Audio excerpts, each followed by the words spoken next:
새누리당 친박계 모임인 혁신과 통합보수연합이 공식 활동에 들어갔습니다. 정가빈 의원과 이인재 전 의원, 김관용 경북지사가 공동대표를 맡은 이 당내 친박 주동 세력 이상 8명은 즉각 당에서 떠나주길 바랍니다. 8명을 최순실의 남자라고 얘기합니다. 이건 아니다. 배신 정치.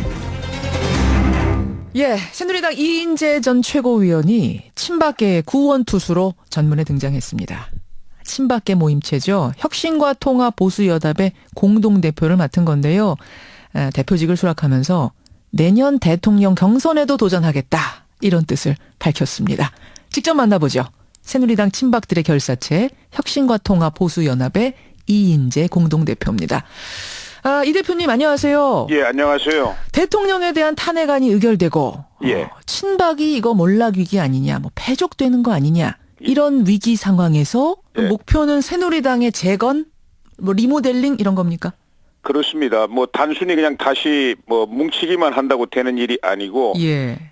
혁신을 통해서 환골탈태해가지고 국민들이 새로운 시각으로 우리 새누리당을 바라봐야 되지 않겠습니까? 아하. 그래서 이제 그런 노력을 하기 위해서 모인 것이지 저희들이 무슨 새로운 분파 활동을 하기 위해서 이렇게 이런 모임을 만든 것은 아닙니다. 그래요. 근데 새누리당의 재건, 예. 재건을 친박계가 주도한다.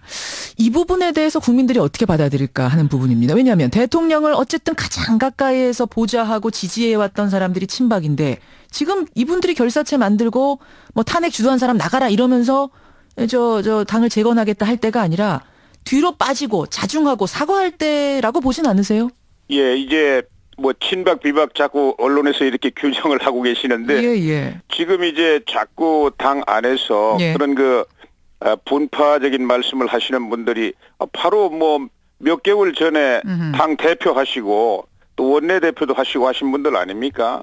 지금 뭐 내가 잘못됐다, 우리는 책임이 없다 이렇게 손가락질 해가지고 우리 국민들이 이거 어떻게 보겠습니까? 예. 서청원 의원이 이렇게 말씀하시던데요. 대통령을 탄핵하다니 이건 정치적인 패륜이다. 배신의 정치다. 해당 행위다. 김무성, 유승민 나가라. 이거는 상당히 편 가르고 분파적으로 행동하시는 건 아닙니까? 저는 그렇게 생각합니다. 물론 의원 한 사람 한 사람은 헌법기관이니까 탄핵할 때 뭐 찬성을 투표할 수 있습니다. 그건 양심상 말이죠. 예. 그러나 이렇게 안에서 내놓고 대통령을 적으로 돌려서 공격하는 것은 저는 뭐 정치적인 도의도 그렇고 인간적인 문제에서도 좀 문제가 있다고 생각해요. 아니 어떻게 같은 당원이 대통령을 적으로 돌려서 탄핵하라고 말할 수가 있느냐? 그것은 저는 뭐 하나의 인간적인 또 정치적인 윤리의 문제라고 생각합니다. 제가 미국에서 예. 클린턴 대통령이 루윈스키 스캔들로 탄핵 위기에 몰렸을 때요. 그때 마침 미국에 있었어요. 예. 얼마나 추잡스러운 행동 때문에 뭐 미국의 대통령직 또 미국의 자존심을 아주 짓밟은 그런 행동 아니었습니까? 그렇죠. 그런데 그때 민주당은 단 한 명도 이탈하지 않았습니다. 오히려 공화당, 다수당인 공화당에서 몇 명씩 이탈을 해가지고 클린턴이 탄핵을 모면했는데요. 예. 저는 뭐 꼭 미국하고 똑같이 해야 된다는 말씀을 드리는 건 아니에요. 그러나 우리 당 내부에서 대통령을 향해서 그냥 그렇게 공격을 하는 것은 저는 그렇게 좋은 일이 아니다 이렇게 생각합니다. 제가 뭐 비박계 분들이 안 나오셨으니까 대신 반론 전합니다만 예. 사실 르윈스키와 클린턴의 스캔들은 이번 건하고는 좀 비교가 안 됩니다. 그건 굉장히 사적인 부분에 있었던 문제고 이것은 국민을 우롱한 국정농단 사건이기 때문에 그 크기가 훨씬 다르고요. 또 당원이기에 앞서서 국회의원은 국민의 대표 아닙니까? 국민의 대표로서 국민의 민심이 230만의 촛불이 출렁일 때 지지율 95%, 80% 이상이 탄핵하라고 말할 때는 그것을 대변하는 게 먼저 아닌가요? 민심의 그 뜻을 모르는 사람이 어디 있나요? 그걸 드러낸 것이 문제다 이 말씀이세요, 그럼? 공개적으로. 저는 함께 책임을 지려는 자세가 절대적으로 전제돼야지 마치 너희들만 책임이 있고 우리는 책임이 없다. 그런다고 책임이 없어집니까? 같은 당의 일원으로서 그건 저는 한 번 더 깊이 생각해 볼 문제라고 봅니다. 여하튼 목표는 새누리당 재건이다 하셨어요. 그럼 그 재건 과정에서 김무성, 유승민 의원은 함께할 수 없다고 보시는 건가요? 왜 함께 해야죠? 함께 해야 된다고 보십니까? 제가 방금 말씀드린 그런 문제에 대해서는 한번 깊이 스스로를 성찰해 보시는 게 좋겠고요. 예, 예. 그러나 이 새누리당은 우리들만 있다가 사라질 정당이 아니지 않습니까? 예. 김무성, 유승민 의원도 출당시켜야 된다, 탈당해라. 이 요구는 친박계 이제 핵심들의 요구인데 이 요구도 옳지 않다고 그럼 보시는 그렇지 겁니까? 않습니다. 뭐 출당이니 이런 이야기는 해서는 절대 안 된다. 그건 가능한 일도 아니고 그럼 방법도 아니다. 이렇게 말씀을 드렸고요. 지금 뭐 그런 방향으로 다 흐름이 잡혀 있습니다. 그런데 윤리위의 8명, 그러니까 기존에 있던 인원보다도 훨씬 더 많은 8명의 인원을 갑자기 지도부가 투입을 시켰습니다. 예. 그러면서 기존의 윤리위원들이 사퇴를 하기도 하고 이거는 친박계가 윤리위 장악해서 칼자루 쥐겠다는 거 아니냐. 대통령도 지키고 김무성, 유승민 출당시키려고 지금 이런 거 아니냐. 라면서 반발을 하면서 사퇴했거든요. 그렇지 않습니다. 이런 거 보면 화합하고는 거리가 먼데요. 그렇지 않습니다. 예, 윤리위는 원래 15명 정도로까지 구성할 수 있는데요. 규정은 그렇죠. 지금 현재 7분이 예. 뭐 이 전에 아마 구성이 돼 있었던가 봐요. 7명 돼 있었습니다. 예, 그런데 이분들한테 지금 놓여진 과제가 대통령을 지금 징계하는 안건을 심의하고 있습니다. 그렇죠. 그런데 7분이 대부분이 무조건 대통령을 제명하겠다고 나서는 거예요. 예, 예. 대통령을 그렇게 함부로 제명하면 되겠습니까? 대통령이 스스로 어떤 정치적인 결단을 해가지고 뭐 탈당을 한다든지 이렇게 하는 것은 모르지만은 지금 이렇게 뭐 일반 당원들의 어떤 잘못을 가지고 막 잘라내듯이 이거는 맞지 않는데 지금 지금 현재 윤리위원들이 예. 무조건 아마 제명을 하려고 이렇게 하는가 봐요. 그래서 아무리 이야기해도 통하지 않고 그런 상황에서 우선 한 8명을 더 보강해가지고 더 깊이 있게 한번 심의를 해봐라. 이런 취지에서 지금 갑자기 충원이 된 것이지. 근데 그게 좀 자기적이라는 생각은 안 드세요?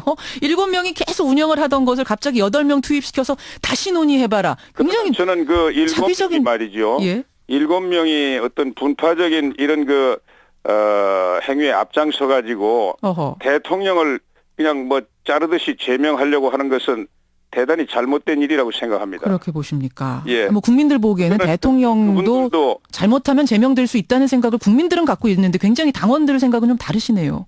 지금 이 문제는 우리는 정치 집단 아닙니까? 예. 그렇게 해서는 그것도 도리가 아니라고 생각합니다. 그렇게 보시는 거군요. 예. 그렇게 해서 윤리 문제 해석을 지금 윤리 문제는 다르게 다른 분들을 몰아내기 위해서 그렇게 충원한 건 절대 아니니까. 예, 그건 제가 분명히 말씀을 드립니다. 이인재 대표 지금 만나고 있습니다. 그나저나 내년 대선에 정말 출마하시는 겁니까? 결심하신 겁니까?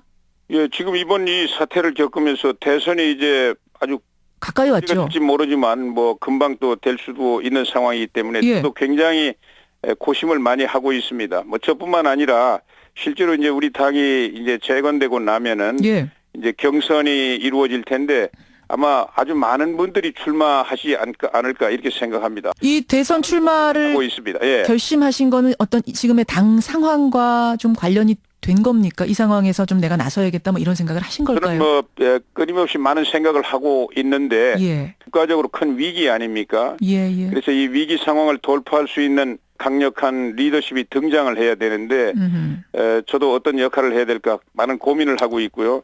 일단 당이 좀 수습이 되고 재건이 되면은 그때 말씀을 드리겠습니다. 어느 정도 지금 이제 재건의 임무 맞고 내가 나서서 경선에도 나가야겠다는 생각을 굳히신 건 맞는 거죠? 지금은 그 말씀을 드릴 때가 아니고 우선 당이 이제 새롭게 만들어져야 되니까요. 이제 그런 다음에 제가 결심을 말씀드리겠습니다. 근데 보수 후보로 친박계가 계속 공을 들여온 반기문 총장 있지 않습니까? 반기문 총장. 그분을 후보로 옹립하는 게 그래도 가장 유리하다. 여기에 대해서는 어떻게 생각하세요? 그런데 이제 그분의 결심이 문제입니다. 그분이 과연 이 치열한 정치 일선에 자기 몸을 던질 것이냐. 이게 지금 아무도 알 수 없지 않습니까? 그렇죠. 또 유엔 사무총장이라는 자리는 국가의 큰 자산입니다. 앞으로 200년, 300년이 돼도 우리나라에서 유엔 사무총장 맡는 게 현실적으로 어렵지 않습니까? 그래서 아주 중요하신 분인데 과연 어떤 결심을 하실런지 지켜보고 있습니다. 오셨으면 좋겠다. 우리와 함께 있으면 저희들 당의 욕심으로는 그분이 우리 당에 와서 헌신해 주신다면 얼마나 좋겠습니까? 그러나 이제 그분은 국가적인 큰 자산이고 또 본인의 그런 아주 어려운 결단의 문제가 남아있기 때문에 예. 저희들 굉장히 조심스럽죠. 예. 아까 경선에 나올 후보는 많다고 하셨는데 예. 근데 지금의 상황을 냉정하게 보면 사실은 여권이 이번 대선에 승기 잡기 어려운 거 아닌가요? 승리하기 어려운 거 아닌가요? 저는 뭐 절망 속에 또 큰 희망이 움직이고 있다고 생각합니다. 우리 국민들께서 지금 뭐 너무 화가 나시고 이렇게 저희들 질책을 하고 계시지만은 예. 마치 아들 뭐 화가 나서 뭐 집을 내쫓듯이 이렇게 혼을 내시는 부모님들 마음 속에 예. 아들이 잘 되기를 바라고 있는 그 마음이 숨어 있는 게 사실 아니에요. 아, 그러면 지금 저는 뭐 국민들이 지금 새누리당을 아들로 생각하고 있다고 생각하세요? 아니 뭐 그건 아들일 수밖에 없죠. 왜냐하면은 그 국회의원들도 다 국민들이 만들어낸 아들한 정치적 아들 아닙니까? 그리고 당이라는 것도 다 국민들 세금으로 운영되는 거예요. 여당이고 야당이고 가릴 것 없이. 예. 그러니까 저는 정말 더 분골 쇄신해 가지고 우리 국민들의 마음을 다시 얻을 수 있다면 뭐 얼마 남지 않은 대선이지만 얼마든지 국민의 신임을 다시 얻을 수 있다고 생각합니다. 얻을 수 있다. 예. 그러니까 지금 국민들이 부모 마음으로 아들을 잘 되라고 질책하는 거지 이 아들을 버리진 않을 거다. 그렇기 때문에 예. 가능성은 얼마든지 있다고 딱 보십니다. 맞는 비유는 아닐지 모르지만 그러나 제가 지금 말씀드린 것처럼 그렇게 해석을 해도 뭐 큰 잘못은 없을 겁니다. 예. 알겠습니다. 예, 오늘 여기까지 말씀 짓죠. 고맙습니다. 예. 예, 새누리당 주류 친박계 모임체죠. 혁신과 통합 보수연합의 이인재 공동대표였습니다.